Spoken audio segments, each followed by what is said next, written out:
오늘은 누가복음 10장 10절에서 20절 말씀을 중심으로 기쁨의 본질이라는 제목으로 말씀 나누겠습니다. 같이 한번 제목을 읽어보실까요? 시작. 기쁨의 본질. 우리 주님께서 70명의 제자를 파송합니다. 그러면서 너희들은 하나님의 나라가 가까이 왔다라고 선포를 하고 주님께서 제자들에게 권능을 주십니다. 그러니까 이게 하나님의 나라는 도대체 여기 있다 저기 있다 하는 것이 아니라 하나님의 나라는 하나님의 백성들이 모인 곳에 함께합니다. 하나님의 나라는 먹는 것이나 마시는 것이 있는 것이 아니라 성령님이 역사하는 그 자리에 하나님의 나라가 임합니다. 그런데 문제는 뭐냐?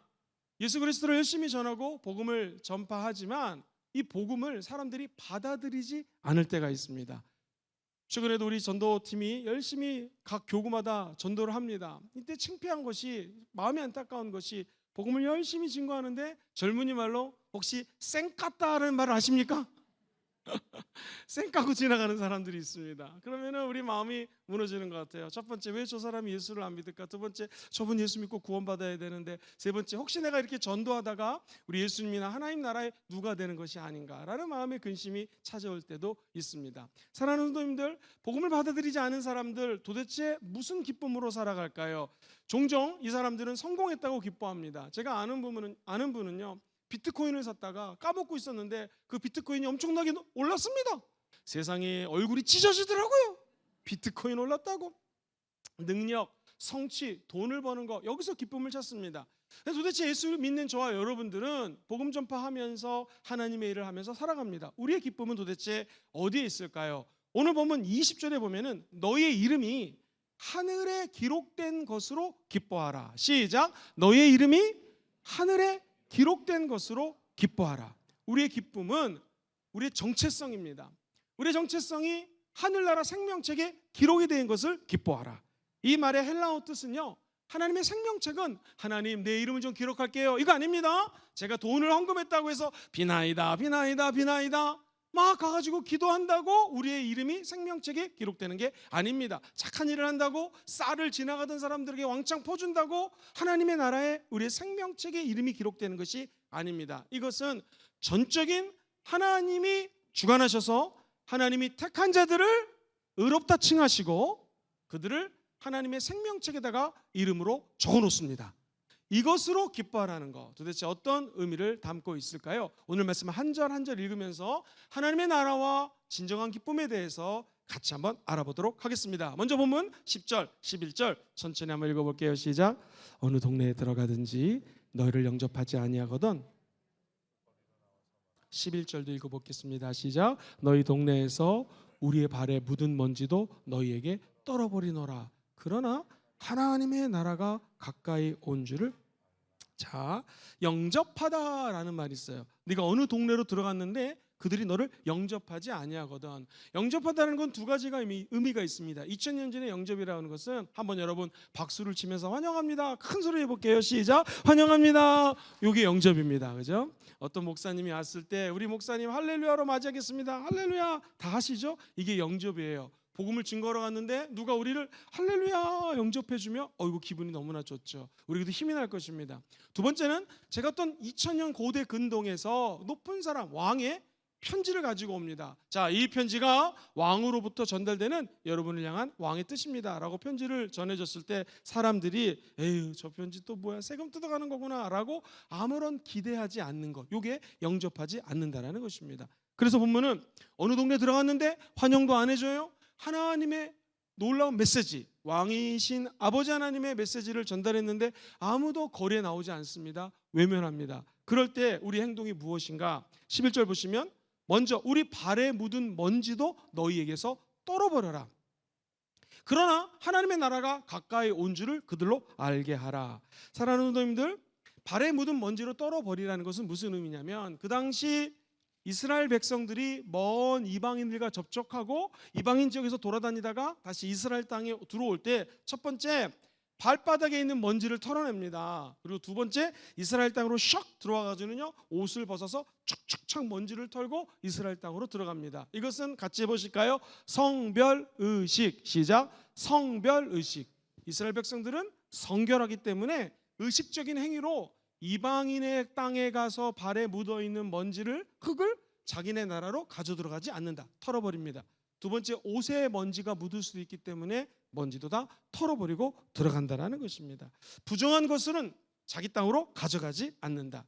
도대체 이 의미는 무엇이냐면, 첫째, 이방인, 그 다음에 하나님이 택한 백성을 선민이라고 표현합니다. 하나님이 택한 백성, 오늘날로 치면 예수 믿고 구원받은 하늘의 생명책에 기록되어 있는 저와 여러분들, 믿지 않는 자들, 도대체 이 사람들의 차이는 뭐냐면은, 같이 한번 따라해볼까요?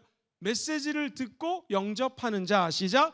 메시지를 듣고 영접하는, 메시지를 받아들이고 사도들을 영접하느냐 하지 않느냐가 선민이냐 이방인의 구분이 된다는 거예요.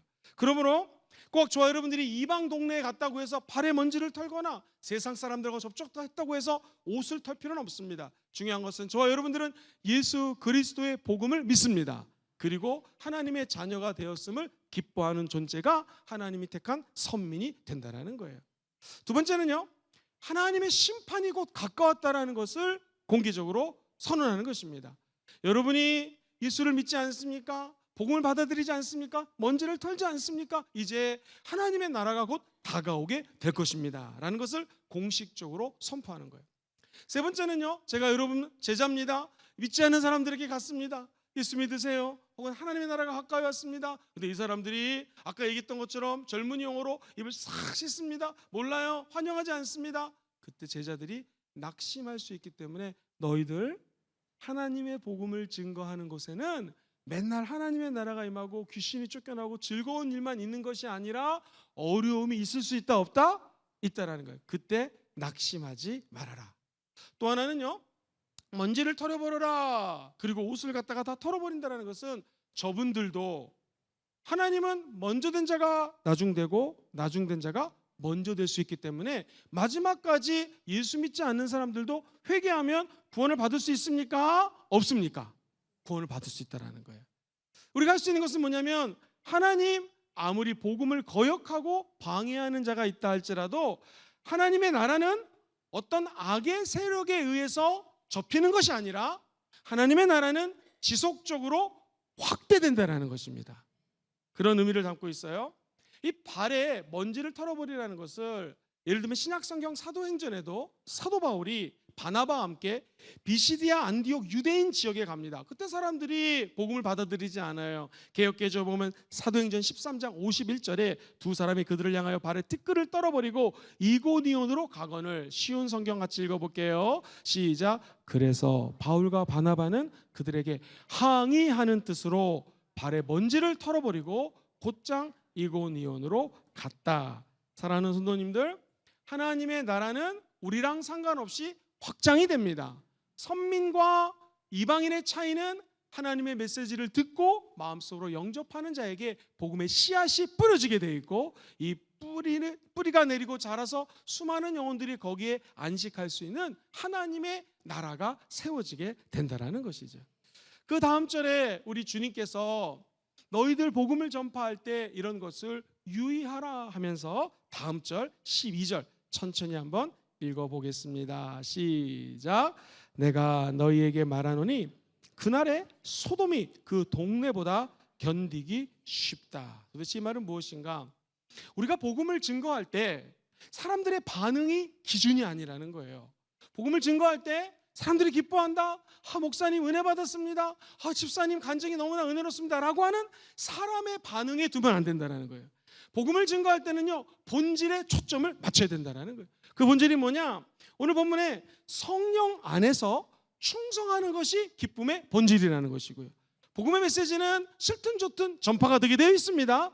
그때 복음의 핵심은 하나님의 나라가 가까이 왔다. 이것은 곧 하나님의 심판이 가까이 왔다라는 것입니다. 소돔과 고모라는 하나님의 심판의 상징입니다. 제가 한번 몇 구절을 읽어봐 드릴 텐데요. 이사야 1장 9절에 보면 만군의 야훼께서 우리를 위하여 생존자를 조금 남겨두지 아니하였더라면, 그 다음에 읽어볼까요? 시작. 우리가 소돔 같고 고모라 같다, 멸망한다라는 거예요. 이 쉬운 말로는요, 더 쉽게 번역이 돼 있어요. 만일 전능하신 만군의 주께서 우리 가운데 얼마를 그나마라도 살아남게 하지 않으셨더라면, 그 다음에 읽어보죠. 시작. 우리는 벌써 소돔 성읍처럼 되고 고모라 성읍처럼 돼요. 심판을 의미하는 것이죠. 하나님이 심판을 할 때는 무섭습니다. 하나님은 인자하시고 오래 참으셔요. 그러나 하나님의 때에 하나님이 결단하시고 심판하면은 이 장면이 예레미야서 50장 40절에 쉬운 성경으로 읽어드리겠습니다. 쉬운 걸로 읽어드릴게요. 시작. 나 주가 말한다. 나 하나님이 옛적에 소돔과 고모라 성읍을 그 주변의 다른 성읍들과 함께 완전히 멸망시킨 것처럼 바벨론 도성도 철저히 무너뜨려 그곳에 아무도 살 수 없게 할 것이고 그 땅에 아무도 머물 수 없게 할 것이다. 야, 이게 도대체 무슨 말이냐? 구약에서 가장 강력한 하나님의 심판이 홍수 심판과 바로 이 소돔과 고모라의 심판이었습니다. 악이 관영했습니다. 동성애가 가능했습니다. 오늘날 큐어 축제를 보십시오. 시드니 같은 경우에는요, 세상에 3월 달에 항상 이 동성애들을 하는 자들이 축제가 열리는데요. 그 일대는 우리나라에서 아무리, 전 세계에서 아무리 유명한 목사님이 와서 호텔을 잡아드리려고 해도 호텔을 잡을 수가 없습니다. 왜 그럴까요? 전 세계에서 동성애 축제하려고 시드니에 있는 호텔을 전부 다 예약하기 때문에 목사님들이 그 기간에 부흥회를 오시면은 성도 집에 가가지고 주무실 정도로 호텔이 동일합니다. 난리가 납니다. 도대체 소돔과 고모라 땅이 먼 곳에 있는 게 아니라 바로 오늘날 우리 현실 가운데 있다라는 것이죠. 하나님의 나라는 무엇인가? 예수 그리스도가 십자가에서 죽음으로 말미암아, 같이 한번 따라해 볼까요? 이미 우리 안에 임했습니다. 시작. 이미 우리 안에 임했습니다. already예요. 하나님의 아들 예수 그리스도가 이 땅에 오심으로 말미암아 하나님의 나라가 이 땅에 도래했습니다. 우리 주님이 초림하실 때에 이미 예수님이 십자가에서 모든 것들을 다 이루어 주셨습니다. 그리고 성령의 힘을 힘입어 귀신을 쫓아내는 것이면 하나님의 나라가 그 가운데 임했다고 말씀하셨어요. 우리 예수님은 이미 이 땅에 오셔서 누가복음 8장, 9장, 10장 귀신을 쫓아내시고 이제 70인을 파송하시면서 나만 쫓아내는 것이 아니라 하늘과 땅에 있는 모든 권세를 갖고 있는 예수님이 저와 여러분들에게도 귀신을 쫓아낼 수 있는 능력을 주셨다고 얘기합니다. 그러면 하나님의 나라는 이미 임했습니다. 오늘 본문이 얘기하는 하나님의 나라를 선포하라는 것은 이미 임했지만, 한번 따라해 볼까요? 아직 not yet이라고 얘기합니다. 하나님의 나라는 이미 우리 마음 가운데 임했지만 공중의 권세 잡은 자들이 예수 그리스도의 초림을 넘어, 같이 해보시죠. 예수님의 재림, 주님이 다시 오실 때까지 마귀는 공중 권세를 잡고 일시적으로 우리를 괴롭힙니다. 죽이고 도둑질하고 멸망합니다. 그런데 어느 날 홍수 심판이 임하듯이, 소돔과 고모라 땅이 멸망당하듯이 우리 주님이 심판주로 오십니다. 오직 재판관, 심판주는 하나님이시고 우리는 하나님의 명령을 수행하는 제자들이라는 것이죠. 제자들아, 가서 그날이 소돔과 고모라가 멸망할 때보다도 더 어려울 것이라고 사람들에게 선포하라는 것이 바로 이 12절의 메시지입니다. 저와 여러분들은 성령의 힘을 힘입어 이 마지막 시대에 하나님의 나라를 선포하는 파수꾼입니다. 파수꾼은 복음을 증거할 때 어려움이 있습니다. 그들이 마음을 안 열 때도 있습니다. 그때 실망하거나 낙심하지 마십시오. 요엘 선지자는 이 마지막 때에 내가 내 영을 너에게 부어주리니 자녀들은 예언할 것이고 청년들은 환상을 보고 늙은이들은 꿈을 꾸고 너희 젊은이들은 이상 환상을 볼 것이라고 약속했습니다. 이 말이 사도행전 2장 17절로 18절에 가면 성령이 임하고 난 다음에 복음 전파에 대해서 쉬운 말로 읽어보겠습니다. 17절부터 쉬운 성경 시작. 시작. 하나님께서 말씀하신다. 마지막 날에 내가 너희 모두에게 나의 영을 부어주겠다. 그리하여 너희의 아들 딸들은 예언할 것이고, 그 다음에요, 젊은이들은 환상을 볼 것이며 나이 든 사람들은 꿈을 꿀 것이다. 18절. 또 그날에는 나의 종들에게도 남종이든지 여종이든지 가리지 않고 나의 영을 부어줄 것인데 그러면 그들 역시 예언을 할 것이다. 저와 여러분들이 복음을 증거하는데 아무리 사람들이 거절해도 끝까지 경고를 하는 하나님의 사자로 자리매김하시게 되기를 주의 이름으로 축복합니다. 이 마지막 때에는 하나님이 남종과 여종, 젊은 사람, 나이 든 사람 할 것 없이 다 성령의 능력을 부어주셔서 이미 임한 하나님의 나라를 선포할 수 있는 능력을 주십니다. 근데 아직 하나님의 나라가 완전히 임한 게 아니기 때문에 좌충우돌할 수도 있고요, 실수할 수도 있습니다, 실패할 수도 있습니다, 넘어질 수도 있습니다, 사람들이 손가락질할 수도 있습니다. 여기에 연연하지 말지어다. 라고 주님이 말씀해 주시는 거예요. 그 다음에서 13절 천천히 한번 읽어보겠습니다. 시작. 화 있을진저 고라시나 화 있을진저 벳세다야 너희에게 향한 모든 권능을 두로와 시돈에서 행하였더라면 그들이 벌써 베옷을 입고 제에 앉아 회개했을 것이다. 그 다음도 읽어보겠습니다. 14절도 한번 읽어볼까요? 시작. 심판의 때에 두로와 시돈이 너희보다 견디기 쉬우니라. 자, 이 말씀은 무슨 뜻이냐? 기적을 본 도시들이 있었습니다. 우리 주님의 놀라운 일들, 귀신이 쫓겨나고 병이 낫고 하나님의 자녀가 되며 우리 마음속에 있는 상처가 치유가 됩니다. 세 도시가 나오는데요. 고라신, 벳세다, 가버나움. 여기서는 하나님이 엄청난 역사를 일구었던 곳입니다. 갈릴리 지역의 중심으로 예수님께서 엄청난 이적과 권능을 행했던 도시들. 병자들이 고침받았어요. 수많은 이 기적들이 났습니다. 근데 그 기적을 보고 능력을 체험했지만 이 사람들은 화 있을진저라는 무서운 말을 듣습니다. 왜 그랬을까요? 한번 따라해볼까요? 회개하지 않기 때문에. 시작. 회개하지 않기 때문에. 나는 우리 순복음공동체에 더 큰 성령의 역사와 기적과 치유가 임하기를 주의 이름으로 축원드립니다. 그런데 그 기적과 이사의 목적은 무엇인가? 회개하고 하나님 나라의 백성이 되는 것입니다. 우리의 기쁨은 사역을 하며 귀신도 쫓겨나고 병이 치유되고 사람들이 변화되는 것, 이것도 기쁨이지만 그 기쁨의 근원은 하나님의 나라의 백성이 되었다라는 것이죠. 구원의 감격을 가지고 살아가는 것입니다. 즉 유대인의 관점에서 봤을 때 악한 도시입니다. 그 이유는 성령의 역사가 나타나도 회개하지 않으면 하나님은 그것을 악한 도시로 화 있을지어다라고 표현합니다. 그러나 우리가 믿는 하나님은 어떤 분이십니까? 15절에 보면은 이렇게 표현합니다. 가버나움아 네가 하늘에까지 높아지겠느냐 음부에까지 낮아지겠느냐. 기적을 경험했지만 회개하지 않으면 심판이 더 크다라는 것입니다. 빛이 밝으면 너무나 환하고 좋지 않습니까? 근데 빛이 밝기 때문에 책임도 크다라는 거예요. 그래서 너희 선생제자들아 선생이 많이 되려고 하지 말아라 라고 얘기를 합니다. 왜냐하면 선생이 되고 교회에서 하나님의 일을 하고 높아지면 높아질수록 더 회개할 거리가 많고 구원의 기쁨에 더 젖어드는 삶을 살아야 된다는 거예요. 그러지 않으면 내 능력이 탁월하다고 내가 영적으로 태어나다고 해서 결국에는 가버나움처럼 괜히 마음만 부흥 떴다가 음부로 빠져들 수 있다는 것입니다. 우리 순복음금정교회처럼 은혜가 많이 넘치는 교회가 좋은 교회입니다. 근데 그만큼 우리에게는 책임이 더 크다라는 것입니다. 회개 열매가 없으면 하나님 앞에서 더 큰 책망을 받게 된다는 거예요. 사랑하는 성도님들, 최근에 회개의 눈물을 흘리면서 기도해 보신 적 있으십니까? 그 때가 언제셨나요? 그 기간이 너무 멀다라면 억지로라도 내 마음이 높아졌기 때문에 하나님 회개합니다 라고 회개의 문을 열어야 된다는.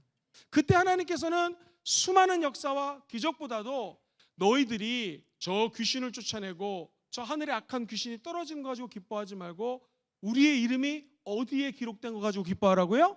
하나님의 생명책에 기록된 이 본질을 가지고 기뻐하라는 거예요. 하나님의 생명책에 기록이 되어서 하나님의 나라와 의를 이루기 원하시는 분들은 아멘 해볼까요? 어떻게 생명책에 기록됩니까? 우리는 다 죄인입니다. 회개하지 않으면 하나님의 자녀가 될 수 없고요. 성령은 거룩한 영이기 때문에 회개하지 않으면 성령이 임하지 않는다는 것이죠. 그러므로 눈에 보이는 것보다 중요한 것이 우리 내면의 예수 그리스도와 동행하는 것입니다. 누가복음 10장 16절 그 다음 절을 한번 천천히 읽어보겠습니다. 시작. 너의 말을 듣는 자는 너희를 저버리는 자는 곧 나를 저버리는 자는 나 보내신 이를 저버리는. 야, 이 말씀 되게 무섭습니다. 제자들의 사역이 하나님의 권능으로 왔다라는 거예요. 제자들의 권위가 존중돼야 된다는 것입니다. 제자들 권위를 존중하지 않고 거역하면 그게 곧 예수님을 거역한다라는 거예요. 결국 하나님을 거역하게 된다라는 것이죠. 그렇다면 제자들은 누구의 권위를 가지고 지금 하나님 일을 하는 사람들이에요? 예수 그리스도의 권위를 가지고 하나님 일을 한다라는 것입니다.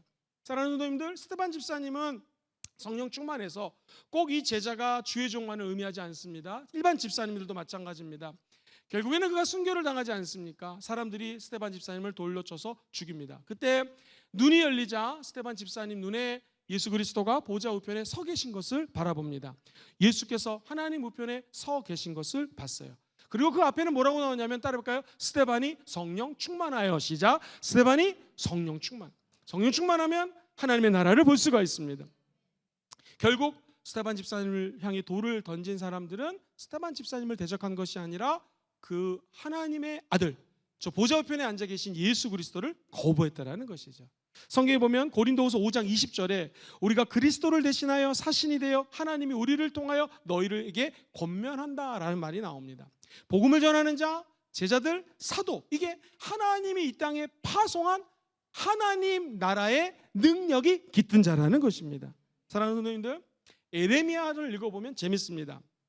내가 내 말을 내 입에 두었노라. 예레미야는 너무나 놀랐습니다. 감히 하나님의 말을 제 입에 두다니요. 그는 순종해서 예레미야 선지자가 복음을 선포합니다. 그런데 백성들이 예레미야 선지자의 말을 듣지 않습니다. 그때 성경은 이야기합니다. 내가 내 종 선지자들을 너에게 보내었으나 너희가 듣지 아니하였다. 사랑하는 성도님들, 우리가 주변에 복음을 증거하지만 이 얘기를 듣지 않는 것은 저의 얘기, 여러분의 얘기를 듣는 것이 아니라 예수 그리스도의 얘기, 하나님의 얘기를 듣는 것이 아닙니다. 다시 말해서 복음을 증거하는 제자들에게는요, 하늘의 신령한 권세가 우리 안에 있다라는 것이에요. 그래서 꼭 기억해야 될 것은 우리는 예수 그리스도의 제자입니다. 시작. 우리는 예수 그리스도의 제자입니다. 제자는 예수님이 보낸 자라는 것이죠.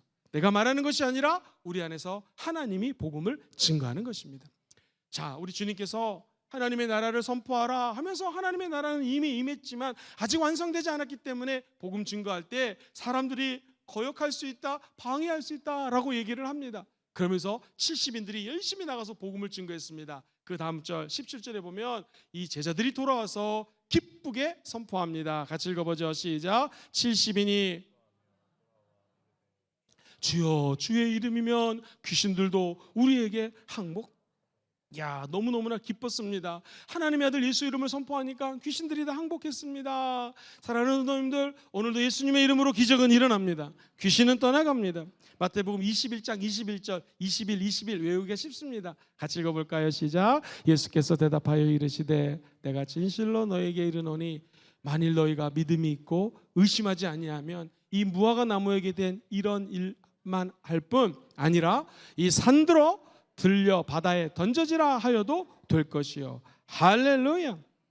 쉬운 성경은 예수님께서 말씀하셨다. 뭐라고 말씀하셨을까요? 내가 진정으로 너희에게 말한다. 너희가 믿고 의심하지 아니하면 너희는 이런 일뿐만 아니라 더 큰 일도 어떻게 해요? 능히 할 수 있다. 그 다음에 읽어봅니다. 시작. 너희가 이 산더러 명령해도 그대로. 여러분, 귀신은 명령해야지 떠나갑니다. 나에게 은과 금은 없지만 내게 있는 것 예수 이름으로 명하노니 일어나 걸을지어다. 그때 성전 미문에 앉아있던 안진뱅이가 일어납니다. 사도행전 16장 보면 예수 그리스도 이름으로 내가 너에게 명하노니 그에게서 나오라 하니 귀신이 즉시 나오더라.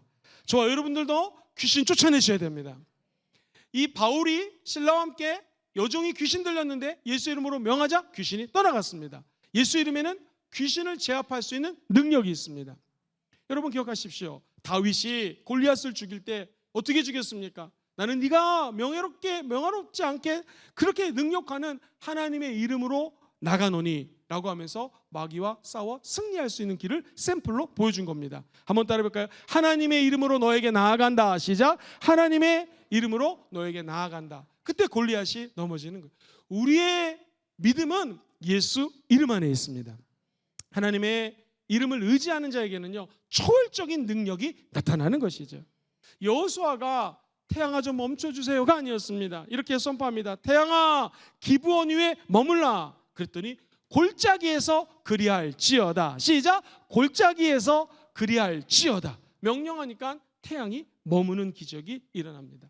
여러분, 저와 여러분들이 할 수 있는 것은 예수의 이름을 힘입어 하나님의 나라를 선포하는 것입니다. 백부장의 믿음에 대해서 한번 설교한 적이 있습니다. 그때 기억나세요? 백부장이 이렇게 얘기합니다. 예수님 말씀만 하옵소서. 그리하면 제 하인이 낫겠나이다. 우리 주님 말씀하시면 기적이 일어납니다. 그때 우리 주님이 이스라엘 중 아무에게도 이런 믿음을 내가 본 적이 없다. 아하, 결국 하나님의 나라는 믿음으로 세워지는 것이고요. 하나님의 나라는 믿음으로 선포할 때 기적이 일어나게 되는 것이죠. 그러면서 우리 주님이 18절에 이렇게 말씀을 하십니다. 다음 절 시작. 예수께서 이르시되 사탄이 하늘로부터 번개같이 떨어지는 것을 내가 보았노라. 이사야 14장에 보면은 하나님의 나라를 대적하는 사탄이라고 하는 존재가 나옵니다. 사탄. 이 사탄은 어떻게 기원이 되었을까? 14장 12절로 15절을 쭉 읽어보면 너희 아침의 아들 계명성이요 어찌 그 하늘에서 떨어졌는가? 천사 3분의 1을 데리고 하나님처럼 높아지고 싶었습니다. 찬양을 담당하던 자였는데 자기가 하나님을 찬양하다가 자기도 경배를 받고 싶었습니다. 그래서 루시퍼가 따라 땅에 하나님처럼 경배를 받기 원했지만 결국 그는 3분의 1 천사들 데리고 하늘에서 떨어집니다. 신기하게도 요한계시록에 보면은요 큰 영 옛뱀 마귀라고 하는 사탄이 하늘에서 그들과 함께 내쫓겼다. 마귀는 하나님의 나라에서 쫓겨났습니다. 우리는 하나님의 아들 예수의 이름으로 하나님 나라의 권세 앞에 마귀를 쫓아내는 것입니다. 기억하십시오. 하나님의 아들 예수 그리스도가 우리 안에 살아있다면 마귀가 어떤 권세를 갖고 있다 할지라도 예수 이름으로 승리하게 되어 있습니다. 이 영적인 사건이 오순절날 재현이 됩니다. 성령 임하심으로 우리 교회가 그 예수의 권능을 성령을 통해서 받은 것이고요. 성령 임하자 하나님의 나라 교회가 이 땅에 세워집니다. 그리고 하나님의 나라는 음부의 권세가 틈타지 못합니다. 저와 여러분들이 섬기는 이 교회는 하나님의 나라의 샘플이요 유형이요 모형입니다. 이것은 원수 마귀가 틈탈 수가 없는 것입니다. 그러므로 이 교회를 세우는 예수의 목적은 음부의 권세가 틈타지 못하고 교회에서 기도할 때 천국 열쇠를 줘서 이 땅에서 풀면 하늘에서도 풀립니다. 이 땅에서 예수 이름으로 마귀를 묶어버리면 하늘에서도 마귀가 묶여버린다는 것이. 야, 우리 예수님이 사탄을 결박하셨다라는 거예요. 오늘 본문을 마태복음 12장에 보면 똑같은 병행 구절인데요. 내가 하나님의 성령을 힘입어 귀신을 쫓아내는 것이면 하나님의 나라가 이미 너희 속에 임했다. 할렐루야. 강한 자를 결박하지 않고 어찌 그 집에 들어가서 세간을 늑탄하리요. 즉 강도가 들었으면 강도를 경찰을 부르든지 결박을 해야지 된다는 것이죠. 저와 여러분들은 성령님을 환영하고 인정하고 모셔드리면 성령이 나타나서 마귀의 결박을 다시 한번 꽉 묶어주는 역사가 나타난다는 것이고요. 저와 여러분들이 우리의 힘으로 마귀를 묶을 수 없기 때문에 예수의 이름으로 마귀와 싸워 승리할 수 있다는 것입니다. 골로새서에 보면 이런 말이 나와요. 통치자들과 권세들, 이 말은 에베소서 6장 12절 말씀이거든요. 하늘에 있는 권세자들과 악에 있는 영들, 이 세상이 주관하고 있는 어둠의 영들과 하늘에 있는 귀신, 이것들을 한번 따라볼까요? 무장해제시키시고 시작! 무장해제시켰다는 거예요. 그러니까 옛날에는 마귀가 엄청난 능력을 가지고 저와 여러분을 괴롭혔는데 이제 우리 주님이 통치자들, 권세자들, 아직 공중권세 잡고 있는 마귀들을 무장해제시켰다는 거예요.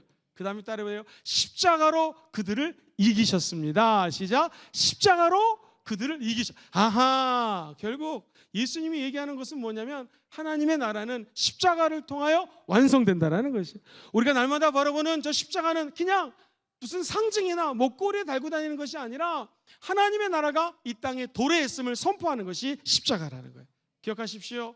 성령님이 지금 이 자리에 함께 계십니다. 우리 교회에 여러분들에게 그 권세를 부여해 주셨습니다.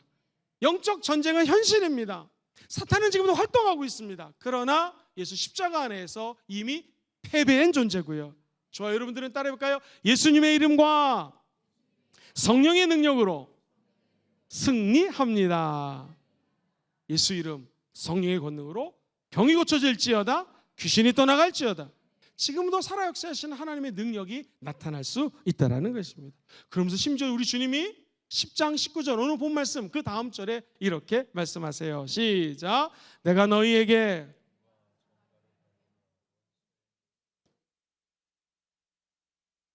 너희를 해칠 자가 결코 없다는. 이 뱀이라고 하는 것은 주로 사단의 세력을 상징합니다.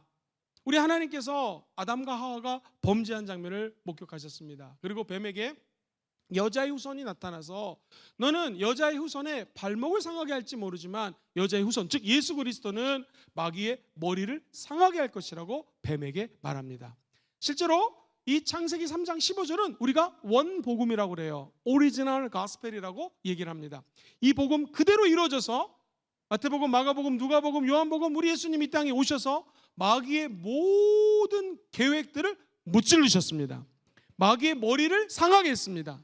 마귀는 그를 십자가에서 죽인 것밖에 없었지만 우리 예수님은 부활하셨습니다. 예수님은 사탄의 권세와 싸울 수 있는 위임받은 제자들에게 힘을 몰아주시는 거예요. 권능이라고 하는 이 단어가 합법적인 의미입니다. 원어의 뜻으로 하나님이 주신 합법적인 권세, 시작. 하나님이 주신 합법적인 권세가 오늘 여기서 하는 모든 원수의 능력을 제어할 수 있는 권능이라는 거예요. 그러므로 저와 여러분들이 오직 성령이 너에게 임하시면 너희가 무엇을 받고? 권능. 하나님이 합법적으로 우리에게 부어주신 권능으로 마귀와 싸워 이길 수 있는 것입니다. 기억하십시오. 이 권세의 출처는 죄송합니다. 목사님 아닙니다. 리더들 아닙니다.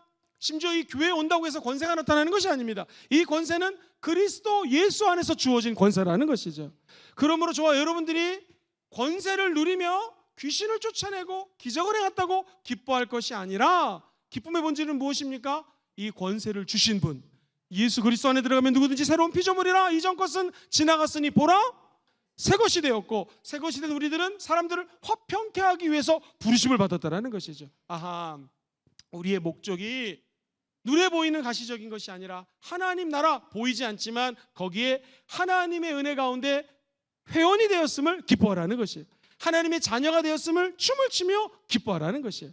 그것을 20절에 이렇게 말씀하시죠. 시작. 그러나 귀신들이 너희에게 항복하는 것으로 기뻐하지 말고 너희 이름이 하늘에 기록된 것으로 기뻐하라. 할렐루야. 생명의 책, 저 하늘나라에 기록된 것을 기뻐하라는 거예요. 기쁨의 본질은 구원의 정체성입니다. 시작. 기쁨의 본질은 구원의 정체성이에요. 성령 받은 우리들이 기쁜 이유는 할렐루야, 나 천국 백성이 되었습니다. 하나님 나라에 내 이름이 기록되어 있습니다. 이것이 가장 기쁘고 큰 즐거움이 돼야 된다는 거예요. 사랑하는 성도님들, 능력이라고 하는 것은요 소멸될 수 있습니다. 기도를 많이 하면 귀신을 잘 쫓아냅니다. 성령의 각종 은사가 나타납니다. 그러나 사람이 기도하지 않으면 영 분별이 되지 않습니다. 기도하지 않으면 하나님과의 관계가 소원해질 수 있습니다. 그럼에도 불구하고 하나님이 택한 백성은 끝까지 구원을 받습니다. 성경에 주여 주여 주여 우리가 주의 이름으로 귀신을 쫓아냅니다. 많은 권능을 행하지 않았습니까? 그랬더니 주님이 나는 너희를 도무지 알지 못한다. 귀신을 쫓아냈다고 우리를 아는 것이 아니라 예수의 피가 우리 영혼 속에 아로새겨질 때 하나님의 자녀로 거듭나는 것입니다. 예수의 피 때문에 우리를 recognize, 인지해 주시고 아, 네가 죄가 많지만 너는 내 아들이라. 그러므로 예수 이름으로 귀신 쫓아냈다, 예수의 보혈로 승리했다를 넘어서서 저와 여러분들이 하나님 자녀된 것에 더 초점을 맞추라는 것이죠. 기억하십시오. 모세가 하나님께 기도합니다. 내가 하나님의 음성을 듣고 십계명을 가지고 내려왔는데 웬일입니까? 이스라엘 백성들이 하나님이 어디 있느냐, 눈에 보이는 신을 섬기겠다 해가지고 각종 금을 다 녹여가지고 우상을 만들어놨습니다. 그래서 우리 주님이 너무나 하나님이 화가 나셔서 내가 저 이스라엘 백성들을 심판할 것이다. 그때 모세가 이렇게 기록합니다. 하나님, 내가 잘못했으니 숙제 나를 하나님의 생명책에서 지워주십시오. 여러분, 하나님의 사람의 기도가 얼마나 무섭냐면 모세가 저 사람들의 죄를 용서하고 하나님의 생명책 하늘나라에 기록된 내 이름을 지워서 내가 죽어도 좋으니까 저 사람 죄를 용서해 주세요 라고 기도하자 하나님의 구원은 철두철미합니다. 그 구원은 온 열방을 향합니다. 한 사람을 구원하고 그 생명책을 지우지 않고 이스라엘 백성까지 용서해 주십니다. 기억하십시오. 하나님의 생명책에 기록된 것은 젊은이 말로 장난이 아닙니다. 하늘에 가장 중요한 것이 구원이요 영생이라는 것입니다. 그러므로 성경은 누구든지 생명책에 기록되지 못한 자는 불못에 던져질 것이다. 거꾸로 생명책에 기록된 저와 여러분들은 하늘나라의 영광에 참여한다라는 것이에요. 사랑하는 성도님들, 귀신도 쫓아내고 마귀도 다 무너뜨리고 병도 치유되게 되기를 주의 이름으로 축원드립니다. 근데 더 중요한 건 구원받았다라는 거예요. 저는 오늘 말씀을 준비하면서 이런 생각이 들었습니다. 기쁨의 본질이 구원의 정체성이라면 공동체의 본질은 도대체 무엇인가? 이 공동체는요 은사가 다 틀립니다. 갖고 있는 성향이 틀립니다. 하나님의 나라는 한 사람 한 사람을 통하여 하나님의 나라가 확장되는 것이죠. 그런데 중요한 것은 나와 은사가 틀리지만 하나님은 이 사람도 생명책에 기록해놨고 저 사람도 기록해놨고 예배하고 하나님을 사랑하는 자들이 공동체로 모인 곳이 바로 교회라는 것이죠. 그러므로 저와 여러분들이 기뻐해야 될 것은요, 나만 구원받고 천국 가는 것이 아니라 이 공동체에 예수 그리스도의 보혈이 뿌려지고 성령의 역사함으로 말미암아 성령의 하나게 하심으로 띠띠음으로 우리 모든 공동체가 함께 천국에 간다라는 것이죠. 함께 구원을 받았다라는 거예요.